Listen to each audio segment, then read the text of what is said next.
Mr. Speaker, some years ago, I came across a concept, caconomics, and I never thought that I'd have to use that, and it's not a bad word, Mr. Speaker. It means a preference for basically low-quality outcomes. And I never thought that I'd ever have to use that concept to describe anyone, much less the government of my country. But I cannot help today to say that this budget and this government is characterized by caconomics. Preference for low-quality outcomes. When we had the infamous plastic plate gala incident, I thought it was an isolated outcome, but this has become a pattern.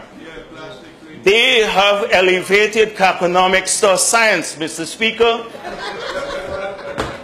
Much theoretical work has now been done in this field of economics, but I think some of the leading theoreticians now sit on the other side of the house. They have expanded both theory and practice of caconomics. Mr. Speaker, if you Google this, most people can Google it.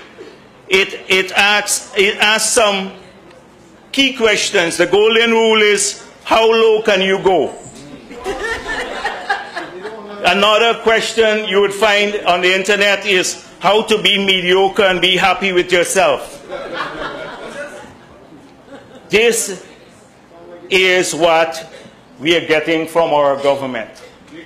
We see the mediocrity, the bad projects, the budget, a draconian budget, and people are happy. Happy. You see the joy in the defense. You see the bluster.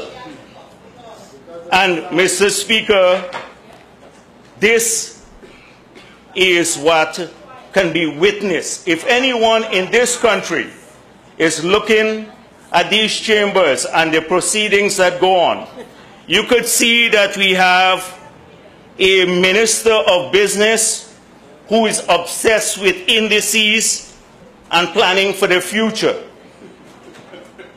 May I say to the minister of business that if you talk to sophisticated investors, 80–90% of them don't even know that a World Bank doing business guide exists.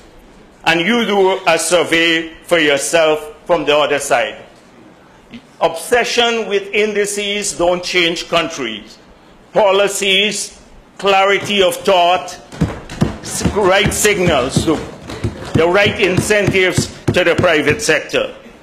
We see a minister of finance who feels that every study done abroad by some external consultants must be implemented in this country without any regard to their impact.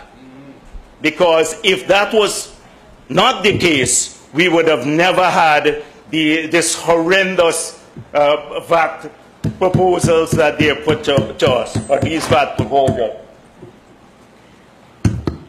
Mr. Speaker, we see a lot of ministers, I don't want to say blissfully ignorant because that would be bad, but happy in oblivion, speaking about everything else excepting the budget. Excepting the budget. We hear, Mr. Speaker, about the great achievement they have made. 3 budgets in 19 months. And I see this as an indecent haste to tax people. Not as an achievement. And why, Mr. Speaker, did they bring an early budget? Apart from the abuse that will take place in this last month that we look at carefully, because many of the numbers that we are assessing the budget on will change drastically over the next few months. If you look at the monetary survey or even from the fiscal side, you will see from both financial and monetary targets that are projected here for the end of the year will change drastically, many of them. And we have already seen tendencies of that. But why? Why an early budget? It comes back again to taxes. If you had passed the budget in April of next year or so, many of these taxes cannot be retroactively applied. So they wanted to pass the budget this year so that they can start applying the tax from January 1. So that they have a full year benefit. A full year benefit of taxing people and not 3 quarters.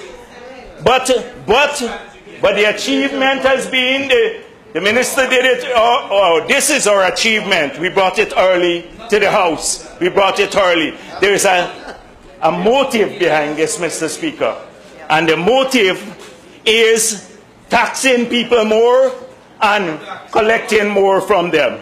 Clear as daylight. Mr. Speaker, we have heard about our current development model, that it cannot be sustained, and that it's a dated model, and that we needed a growth model. And the minister said it's built on the proverbial sand and running on proverbial fume. I didn't know whether the 50% increase was proverbially whimsical too. That was not a proverbial sum. That was an actual sum that they collected because of this proverbial economy that we left them. Provided a hefty salary. Mr. Speaker, he said that it's undiversified and incapable of withstanding even small shocks.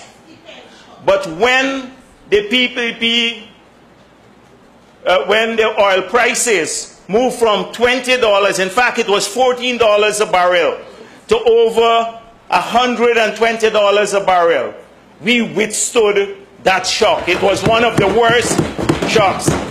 In the 1970s, when they had the major oil crises, the price had not moved that drastically. It moved under the PPP term, and you did not see major movements in the exchange rate or a deterioration of the macro variables in the country. And I want the Prime Minister to respond to those things too, if he can. Mr. Speaker, he said that the traditional policies and approaches are dated. And so we need a growth strategy. Now, I agree with that. We've been saying this. This has been our mantra for the last couple of years. So who can disagree with the Minister of Finance that we need a growth strategy? But did he go on to explain what this growth strategy is? And the answer is no.